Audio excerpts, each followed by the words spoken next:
Hello.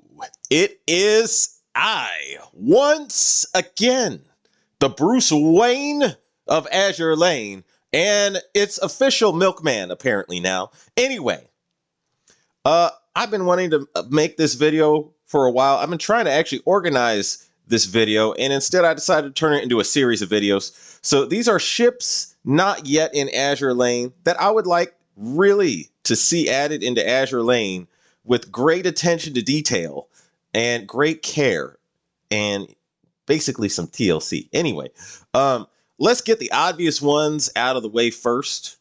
USS Johnston, the champion of underdogs in the entire history of the world. So what would I like to see? First of all, and number one, let's also get this out of the way. Please to God, do not make her a lolly, Yostar. Please, just don't do it. Get the same person that made USS Kimberly's art to draw Johnston, or USS Allen M. Sumner, or maybe what was that other one? Oh, Keir Saint. One of those artists to draw her in the same spirit. Even Dishwasher could draw Johnston in the same spirit. I would appreciate that so much. Anyway, USS Johnston fought in Taffy 3 off the Battle of Samar, and basically she did incredible stuff. She charged headlong into overwhelming odds, engaging an overwhelmingly large Japanese force of cruisers, and in particular the largest battleship in the world, IJN Yamato. She even took a direct hit from IJN Yamato, and she was still fighting, and she went down guns blazing in possibly one of the most glorious, epic, deaths of a ship to ever occur in the entire history of mankind. So I would like to see USS Johnston as a UR, and I would like her to have some kind of skill that buffs mainly the Eagle Union faction. But the French already got Marcilles, who is a whole faction buffer that just sits on your vanguard. Yeah, I was like, dang. And not to mention, the IJN faction, like Sakura Empire, they also got, I think it's Hakatsuki from the last event, who is a whole damage debuffer for the entire fleet. So I'm like, I don't see any reason why USS Johnston couldn't have some sort of awesome and incredible skill that I guess buffs the Eagle Union faction as a whole, or at the very least buffs Eagle Union carriers, because she was fighting to protect a bunch of escort carriers, and the sinking of those escort carriers was really the goal of the Japanese operation that resulted in the Battle off Samar. So I would say USS Johnston, a long time coming, deserves to be some sort of epic buffer for the Eagle Union faction, and maybe a UR. I mean, who knows? I would be okay with if she was an SSR at the very least, but she has to have some kind of incredible, outstanding skill that buffs either Eagle Union ships in general in terms of damage reduction, or Eagle Union carriers at the bare minimum. Having said that, moving on to another ship that I would like to see introduced into Azure Lane, very much so, is ORP Błyskawica. So Błyskawica is a Grom-class destroyer built for the Polish Navy. I've been wanting to say this for a while. Like, Azure Lane, I really want them to start adding Polish ships. So, yeah, they have basically the best. Okay, at the time of being created, ORP Błyskawica was the most powerful and most advanced destroyer in the world at the beginning of World War II. And she immediately was fighting from the beginning of the war, from the invasion of Poland all the way to the end of the war. She survived the entire war, and she is still to this day a museum ship. She is the only ship in the entire history of the world to fight from the beginning of World War II all the way to the end of World War II and survive. So, and be turned into a museum on top of that, that's all incredible. That's an incredible feat on its own. So Błyskawica had a sister ship, Grom. Grom also had an epic story herself. She was sunk tragically, and Błyskawica fled to Britain.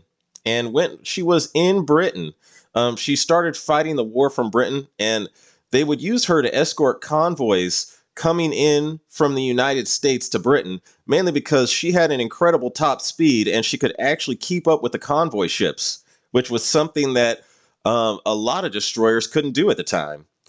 She had incredible and outstanding anti-air gunnery.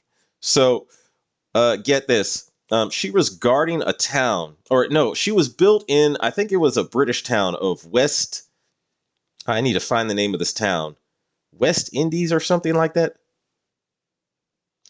East Cowes. That's right. She helped to defend the Isle of Wight town of East Cowes. That was it. So, this is incredible. Basically, a whole bunch of German bombers were scheduled to bomb the Isle of Wight at the town of East Cowes, mainly because it was 160 German bombers. That's a lot of bombers.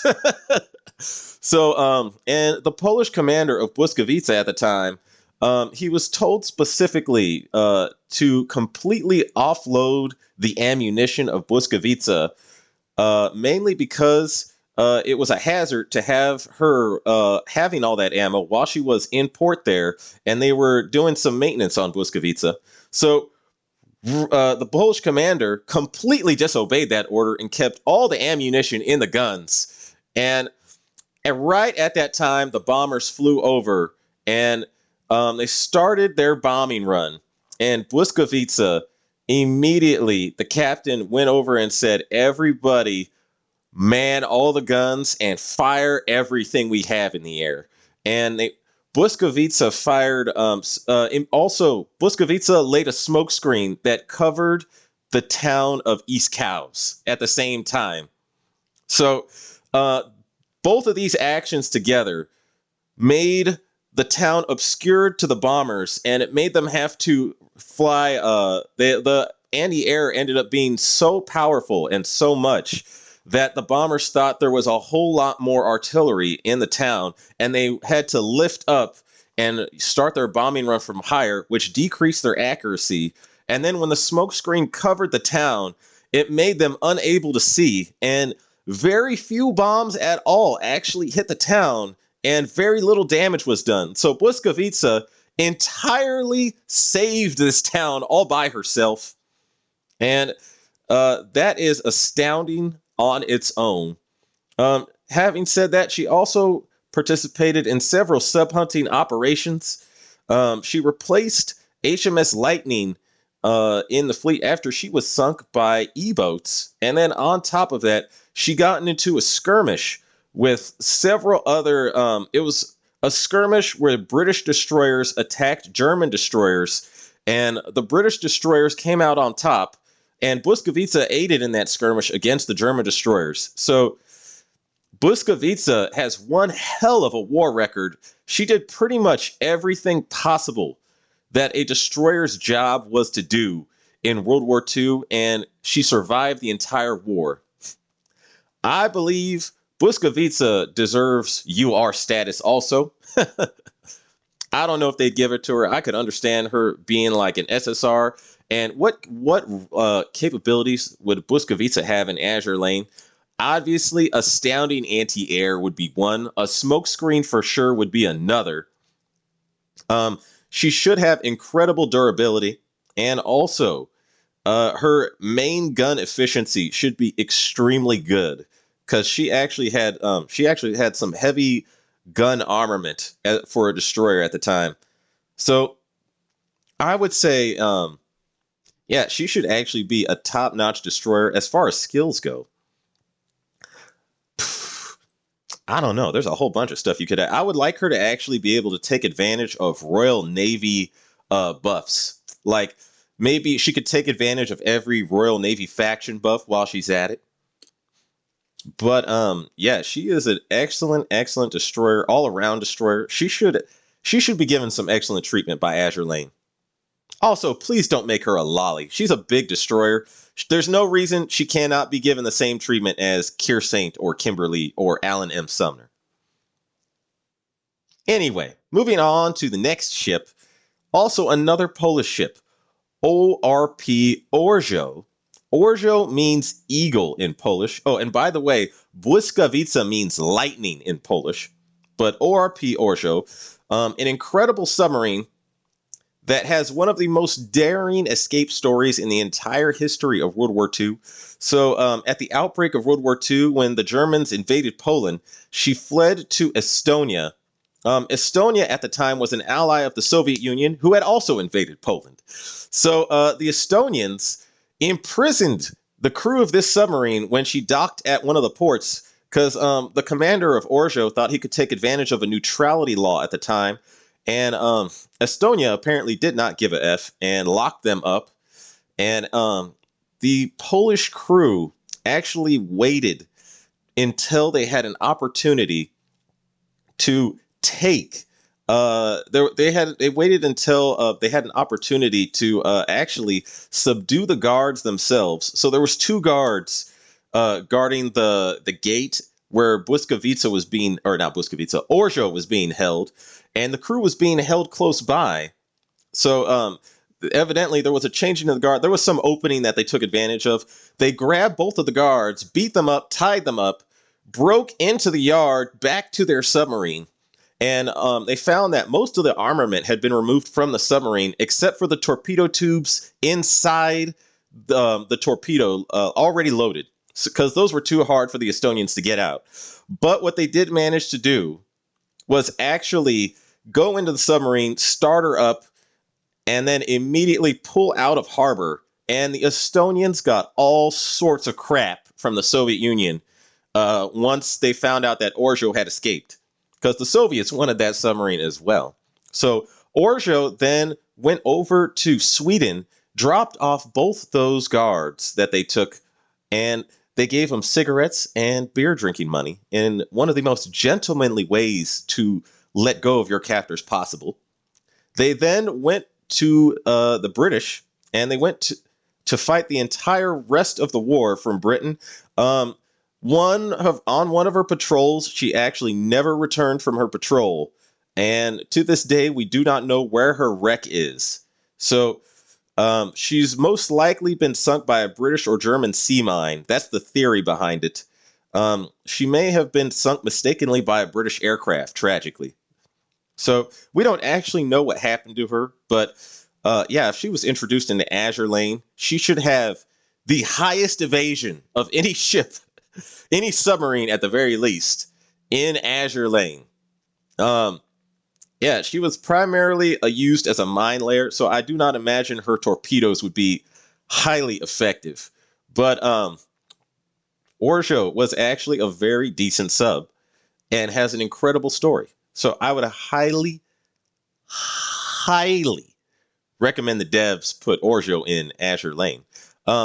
One more ship from World War II that I would love to see included in Azure Lane is HMS Venturer, which is a British submarine that has done something that no submarine has ever done in history. She is the only submarine in history to have sunk another submarine while both submarines were submerged.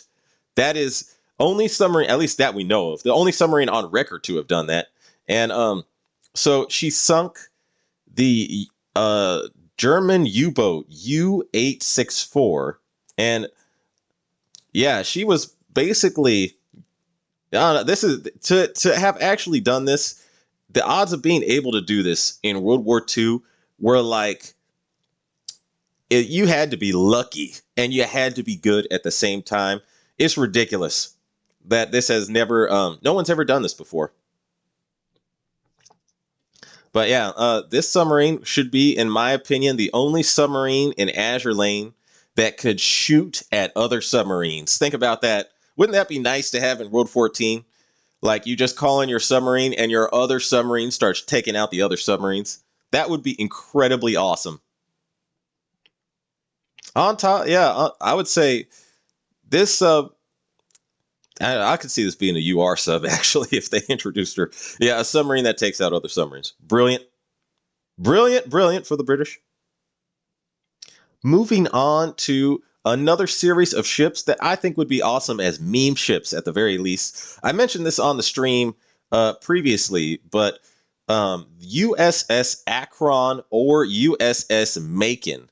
So get this. This was an airship carrier. So it's a actual flying aircraft carrier that was actually built by the U.S. Navy. And so she was a like a Zeppelin. So like her construction actually happened in Germany because she was built by the Zeppelin company. But so yeah, you can see her being built right here. This is a airship carrier that could actually drop fighters. So there was a whole hangar inside this Zeppelin, and here's the inside of the hangar, and you can see here the fighter, which is a Sparrowhawk, and it was attached to a hook that it would then fly. And when it wanted to land, the Zeppelin would drop a hook down, and the plane had a hook of its own, and it would fly and guide the hook to latch on, and then the Zeppelin would pull it up back in. This is to me like borderline steampunk, but or diesel punk, I guess you would call it. But it was actually real life, and I could see her being introduced as a meme ship. But yeah, and she actually had several interactions with some World War II champions before the war. So Portland was the one that went to look for her wreck. They stopped. Yeah, USS Portland, you can see here, went to search for a wreck. They stopped making these mainly because what they found is they are extremely susceptible to bad weather. Both USS Akron and USS Macon were sunk in storms. So, yeah, if your bad weather can kill your warship, that's no bueno. Yeah, you can see here. Here's the pilots on, and I believe the hook that's lowered is the trapeze. So the plane would be guided and latch right onto this trapeze, and then the trapeze was pulled up into the Zeppelin, which is insanely cool. Yeah, she did not participate in the war, and both of them were downed before the war started, actually. But it would be incredibly, incredibly cool to have them as meme ships, similar to Royal Fortune. Yeah, I believe they have a video here of one of the. Is this it? Oh no, this is the. You see the video of the plane dropping in one of these. I believe. Dang. Okay, they don't have it here, but when they want to deploy the plane, these doors like the doors open up underneath the Zeppelin, and the trapeze lowers, and then the plane is just dropped, and he flies away. And it was like some of the coolest thing I'd ever seen. Oh no, wait, you have to go to the wait. I know where you have to find it. Okay, the Sparrowhawk page. Here we go. So this was the plane, the F-9C Sparrowhawk. And you can see here, it did not have landing gear. It had landing gear that you could remove. So you remove the landing gear and replace it with a fuel tank when it's flying. Yeah, yeah, incredible, incredible stuff. Anyway, that is all I got for you guys today. Um, it has been an absolute pleasure making videos for you guys. I will look forward to making more, and this is a continuing series, so more videos of this series will follow. As far as ships that are not in Azure Lane, but I would like to see added. I'd like to wish all you Shikikons a farewell and following seas. Take it easy, guys.